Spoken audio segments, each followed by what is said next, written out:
Mais Inclusão, um programa radiofônico que compartilha histórias inspiradoras para transformar a consciência da sociedade moçambicana em relação aos direitos das pessoas com deficiência. Mais Inclusão, do Rovuma Maputo, do Zumboídico.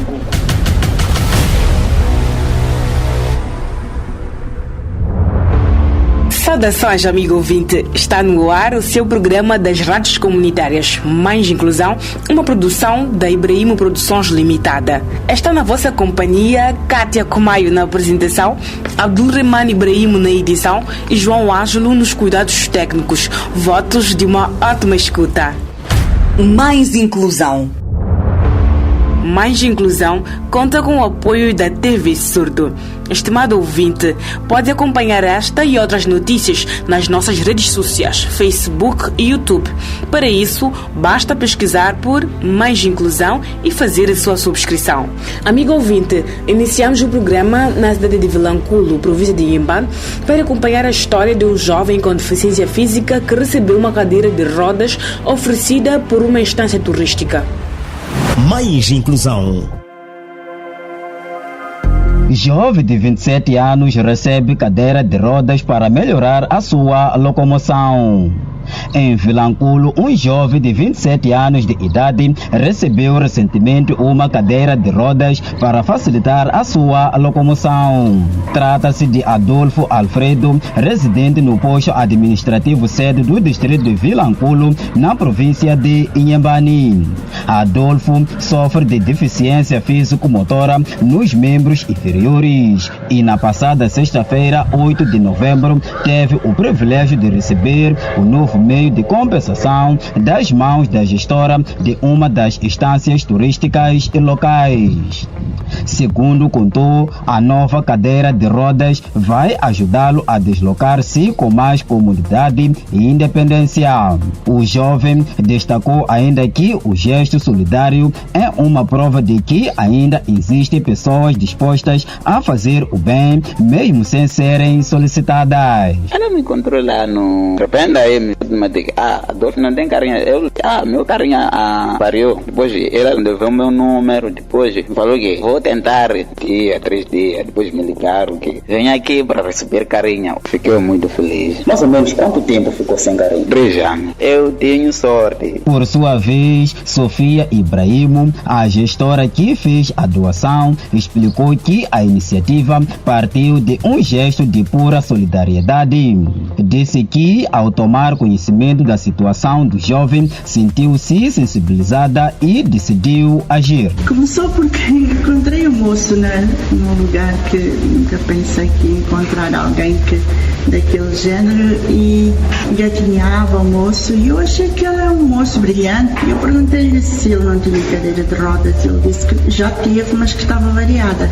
E perguntei-lhe se ele não gostaria de ter outra e ele disse-me que sim, gostaria de ter outra cadeira. Eu disse, ok, então dá-me o teu número, eu vou tentar ver se consigo uma cadeira de rodas para ti. E através da comunidade muçulmana da África do Sul, que é o Sr. Ashraf Khan, que eu tenho pedido, é a segunda cadeira de rodas que ele me manda aqui para Moçambique, consegui essa cadeira. Na verdade, eu encontrei-me com o moço há cerca de 4 meses, mas fico feliz que a cadeira chegou. E agradeço muito a comunidade muçulmana da África do Sul, a Ashraf Khan em especial. Eu estou um pouco emocionada, sinceramente, não dependeu só de mim. Eu identifiquei a pessoa que precisava, mas quem realmente fabricou a cadeira, quem me mandou a cadeira, não fui eu, foram outras pessoas que eu agradeço bastante. Qual foi a sensação depois de ter entregue esta cadeira? Eu, quando faço um bem, só me sinto feliz. Sinto-me feliz mais pela pessoa, não é? Porque ele recebeu, ele é que vai usufruir da cadeira, então fico muito feliz por ele, porque afinal é uma pessoa inteligente. Nós nunca sabemos o que é que trazemos, nós as mães nunca sabemos o que é que carregamos na barriga. Ele nasceu mesmo assim, com uma deficiência, então merece mesmo, porque há mães que trazem filhos para o mundo tão bem, com membros e tudo, e os filhos se perdem no mundo. Ele está a lutar para a vida dele e através de mim encontrou aquilo que precisava, que era uma cadeira de rodas. Exato. O que pretende transmitir à comunidade com este gesto. Façam mesmo. Pode não ser uma cadeira de rodas, mas pode ser qualquer coisa que a comunidade precise. Aquele espírito de doar deve vir de todos nós. Este gesto deve ser replicado. Com certeza, isso não posso garantir às pessoas, nem posso dizer, nem posso pedir às pessoas para fazer. Tudo depende do coração de cada um. Estamos aqui no mundo uns para os outros e só devemos fazer bens. E se nós notarmos que uma família não está bem e é uma altura de festa em que o vizinho está muito bem, não custa nada dar uma cesta básica, por exemplo. É um exemplo, não é? Bem, aquilo foi espontâneo. Exato. Foi uma coisa única para aquele senhor, para aquele moço. Sinceramente, o que é que podem esperar de mim? Eu gosto de trabalhar assim, com o meu coração, espontaneamente. Agora, eu acho que não devem estar à espera que a Dona Sofia é doadora de alguma coisa, não é? Qualquer pessoa que vê esta pequena entrevista, esse pequeno gesto que eu tive, acho que se tem um coração de fazer um bem, imediatamente fica motivada a fazer a mesma coisa. O beneficiário não escondeu a sua satisfação. Contou que a antiga cadeira que utilizava lhe havia sido oferecida pela ação social há alguns anos, mas com o tempo deteriorou-se, o que o obrigava a enfrentar grandes dificuldades de mobilidade nos últimos 3 anos. Adolfo agradeceu o apoio recebido e apelou para que o exemplo de solidariedade se multiplique entre todos aqueles que têm condições de ajudar quem realmente precisa.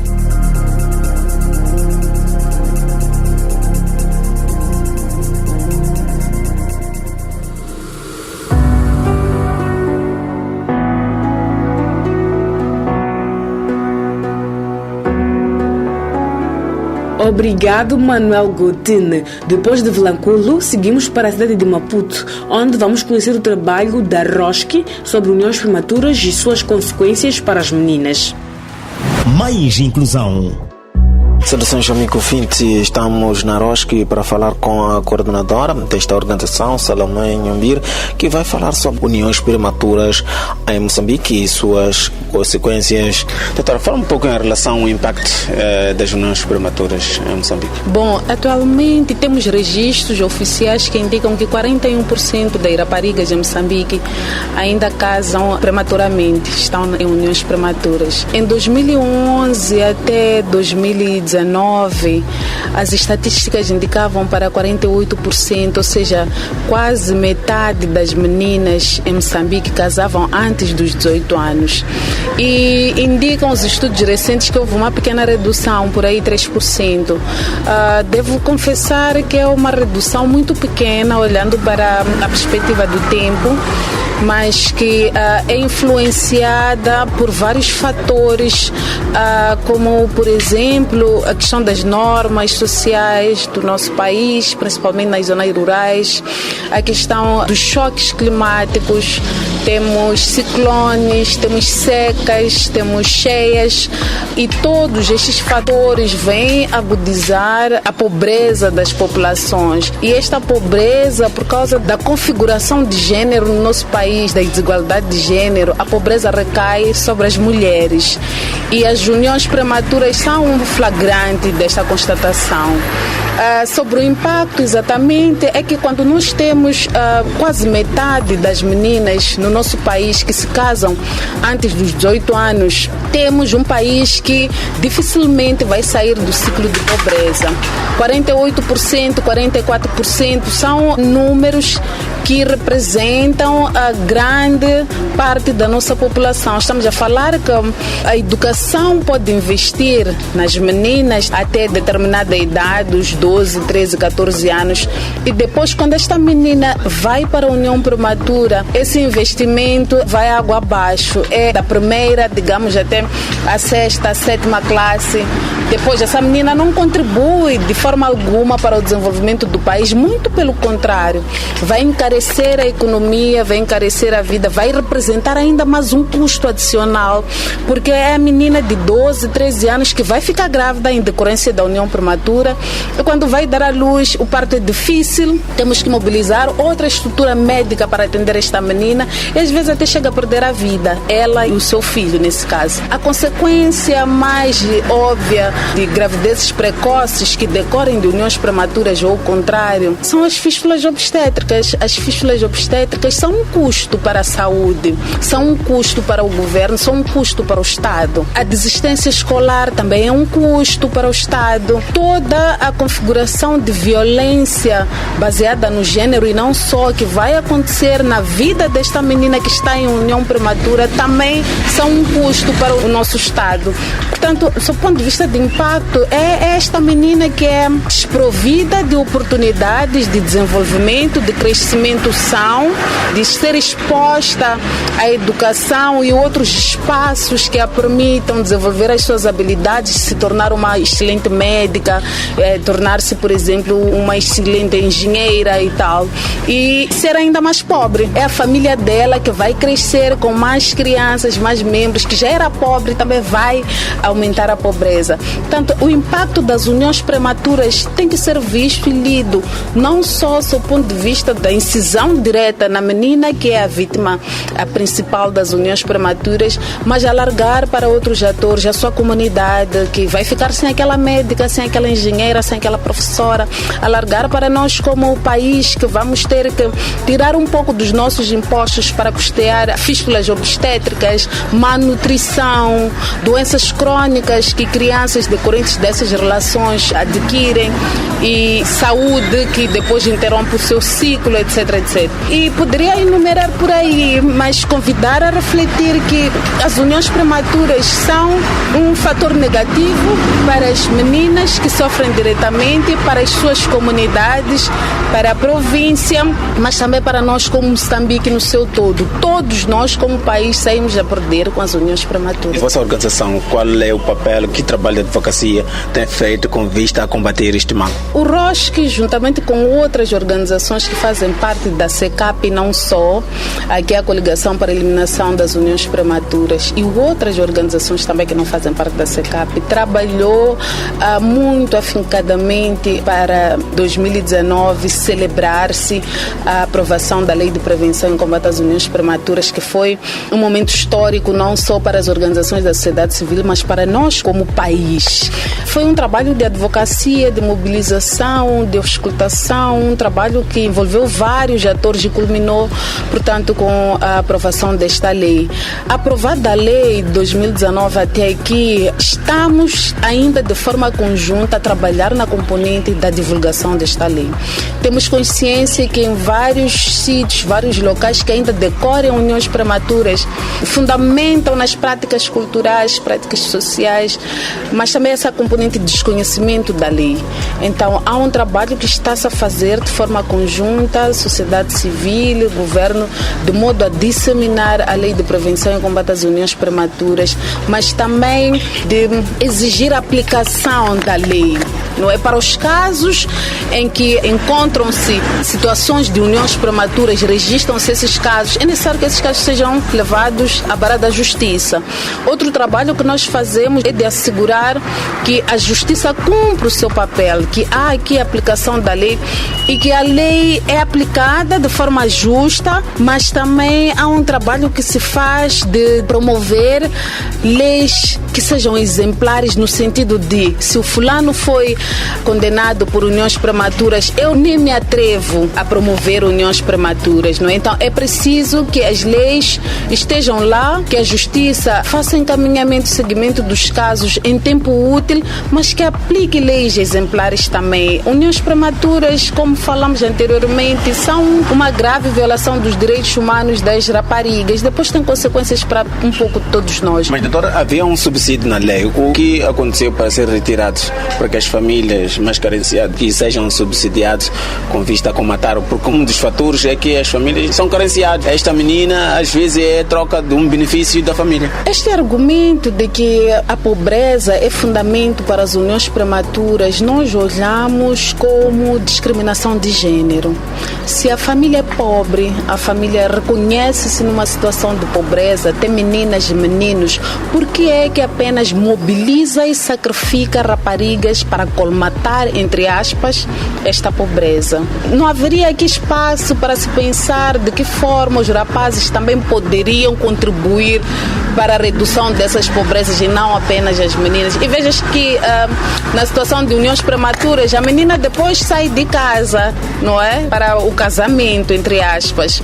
E é, entre aspas, de novo, menos um encargo para a sua família de origem e, na melhor das hipóteses, o noivo ou o marido vai passar a dar alguns mantimentos ou valores monetários ou simbólicos para a família da rapariga. Este arranjo que nós fazemos para solucionar a pobreza, para ultrapassar a carência dentro da família, usando a figura da rapariga, tem que ser algo que nos leva a pensar que fundamentalmente não é uma questão de pobreza, porque quando há pobreza, todas as pessoas na família, na casa, têm que ser mobilizadas para trazer alguma coisa para a família. Portanto, é sim, reforço isto, uma questão de concepção do papel da rapariga dentro da família. E é sobre isto que nós temos que refletir como sociedade. Como é que nós olhamos e concebemos as raparigas das nossas famílias? Será mesmo uma questão de pobreza empurrar as meninas para as uniões prematuras? Fica aqui a questão. Mesmo para terminar em 2 segundos, doutora, que considerações finais pode deixar sobre esse assunto de uniões prematuras? Bom, primeiro é relembrar que uniões prematuras são um crime. São um crime condenado até 12 anos de prisão. E esta condenação não é só sobre aquele perpetrador, o marido, o noivo ou potencial noivo, mas para todas as pessoas que estão envolvidas na promoção desta união prematura. Portanto, visto de outra forma, é responsabilidade de cada um de nós e de todos prevenir e combater as uniões prematuras. Naturalmente, temos que reforçar a questão da disseminação da lei, temos que reforçar também o conhecimento da lei para as nossas estruturas da justiça, da saúde, da educação. Tem que se conhecer o teor da lei de prevenção e combate às uniões prematuras para que de forma engajada possamos contribuir para a eliminação deste mal que cai sobremaneira sobre as nossas raparigas. Amigo Vinti, muito obrigado por ter estado deste lado.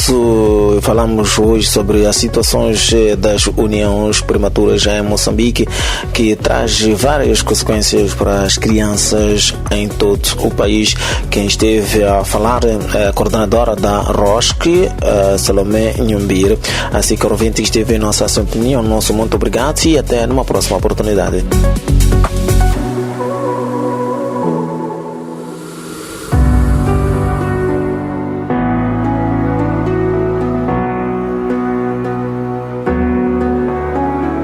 Após esta reflexão, voltamos a falar sobre o desporto com o professor Luís Rodrigues. Mais inclusão. Saudações, amigo ouvinte. Hoje vamos conversar com o professor Luís Rodrigues. Ele é professor de Educação Física, também é membro do Comitê Paralímpico de Moçambique. Hoje vamos falar um pouco em relação ao desporto adaptado, a massificação do desporto adaptado em Moçambique, onde está a haver neste momento várias formações de várias modalidades. Ele é a pessoa que vai nos explicar um pouco em relação à massificação do desporto adaptado em Moçambique. Está na vossa companhia, Abdulrahman Ibrahim. Professor, iniciou a formação de monitores, não é? Para a prática do desporto adaptado em várias modalidades. Qual é a finalidade deste treinamento? A finalidade, como estás a dizer muito bem, é a massificação do desporto. Se nós queremos um desporto de rendimento, meio alto rendimento, precisamos começar na massificação a nível comunitário. Então, essa formação que estamos realizando agora. São 3 modalidades que foram escolhidas: o para badminton, o para voleibol e o atletismo, na parte da formação de guias para atletas com deficiência visual. Os monitores que serão desta formação estarão preparados para treinar qualquer tipologia de deficiência? Em princípio, a massificação não tem muita exigência. O que se quer criar são núcleos inclusivos, portanto, não é só para pessoas com deficiência, sim para a comunidade, onde tem que haver um mínimo de pessoas com deficiência prática, mas não está vedado a prática para outras pessoas. Então são grupos inclusivos onde a exigência não é muito alta a nível técnico da modalidade. O que interessa de fato é criar esse movimento de base, o núcleo desportivo a nível da comunidade. uma vez criado o grupo na comunidade, virão novas formações mais específicas para essas modalidades e outras modalidades. Professor, há muito interesse de vários movimentos que a pessoa com licença pratica o desporto, mas alguma coisa está a faltar para o envolvimento desta camada social. O que está por detrás desta situação? Se eu soubesse, daria a resposta, mas estamos tentando ver quais são de fato os problemas, porque agora mesmo temos técnicos formados, temos material específico para algumas modalidades, temos as infraestruturas, mas as pessoas com deficiência não estão aderindo e estamos a tentar saber porquê. É certo que a capital, em Maputo, os deslocamentos são grandes, a forma de transporte coletiva que nós temos cá não é muitas vezes viável para pessoas, por exemplo, em cadeira de rodas, e temos o constrangimento do preço do chapa, o valor do chapa, que também exige que a pessoa venha 2-3 vezes por semana para um centro de treino. Temos também a parte da motivação,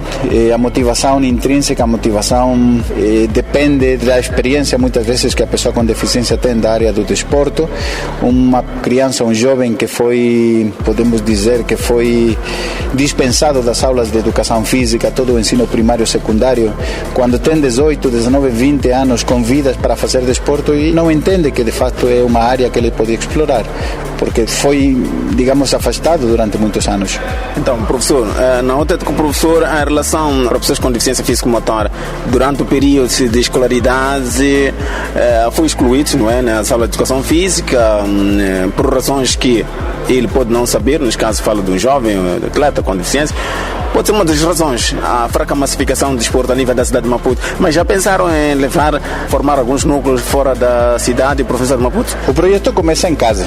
Nós estamos aqui com sede na cidade de Maputo e começamos por cá. Também ficaria esquisito ir para outros lugares quando dentro da nossa casa também não estamos a fazer as atividades. Contudo, sim, há modalidades desportivas como o para-voleibol, onde já foram formados treinadores e árbitros em 7 províncias do país. Foram formados em Maputo cidade, Maputo província, Gaza, Inhambane, Sofala, Manica e Tete.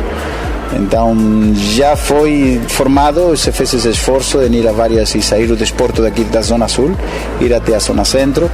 É certo que o tempo de coronavírus veio parar toda a atividade que nós tínhamos empreendido e tivemos esse lapso de tempo durante vários anos que está dificultando de fato a retoma das atividades. E nas províncias onde também tiveram formação para que lidam com pessoas com deficiência, neste momento, qual é o nível de trabalho sobre a massificação do desporto adaptado? Depende muitas vezes da pessoa que está lá à frente dos projetos. Sei que Manica e Sofala têm atividades desportivas para a pessoa com deficiência. De fato, as associações provinciais estão trabalhando em modalidades desportivas, mas na prática, em outras províncias, parece que o movimento está parado. Após coronavírus, até agora mesmo cá na cidade de Maputo, está a ser muito difícil retomar as nossas atividades de treino e voltar àquele número que nós tínhamos anteriormente. E esta parceria do Comitê Paralímpico e o Conselho Municipal da cidade de Maputo, de formar vários monitores em algumas modalidades, o objetivo naturalmente é massificar, mas quais são os bairros que vão ser implementados estes projetos e quantas crianças prevêem ser abrangidas? O projeto envolve 4 distritos do município da cidade de Maputo. Está Camachaquene, Camucucuana, Camfumo e Caxamanculo. Temos esses 4 distritos inicialmente. Esperamos que em cada distrito seja criado pelo menos um núcleo desportivo inclusivo para pessoas com deficiência e pessoas sem deficiência e ter no mínimo de 12 a 15 pessoas inicialmente em cada modalidade desportiva. Então totalizaria umas 30 pessoas em cada distrito. Exato. Para terminar, professor, queria deixar um apelo aqui para os encarregados de educação e para as pessoas com deficiência que queiram massificar o desporto. A palavra que posso deixar é que não se isolem, que venham ao centro de treino, vão ser convidados. Se não forem convidados, procurem a estrutura do bairro. Como disse, estamos trabalhando através do município, de conhecimento da estrutura do distrito, de conhecimento dos secretários de bairro. Então, na própria estrutura, lá na base, sabe que estamos fazendo esta atividade e estamos convidando a todos, estamos convidando a que venham. Se não são convidados, digo, procurem informação porque vamos em todas estas 3 modalidades e queremos dentro em breve fazer um festival. Em junho está planificado um festival inicial só para tentarmos dar uma motivação nas pessoas que já estão iniciando nestes núcleos e esperemos que as pessoas aderam ao projeto. Um projeto interessante. A atividade física e saúde não é só ir lá praticar, tem o seu impacto a nível da sua saúde também e a nível da educação. Muito obrigado, professor. Foi aqui uma conversa com o professor Luís Rodrigues, ele é membro do Comitê Paralímpico de Moçambique. Hoje conversamos em relação ao projeto que está implementado com o Conselho Municipal da cidade de Maputo na formação dos futuros monitores para formar futuros atletas para as várias modalidades para as pessoas com deficiência. Saudações.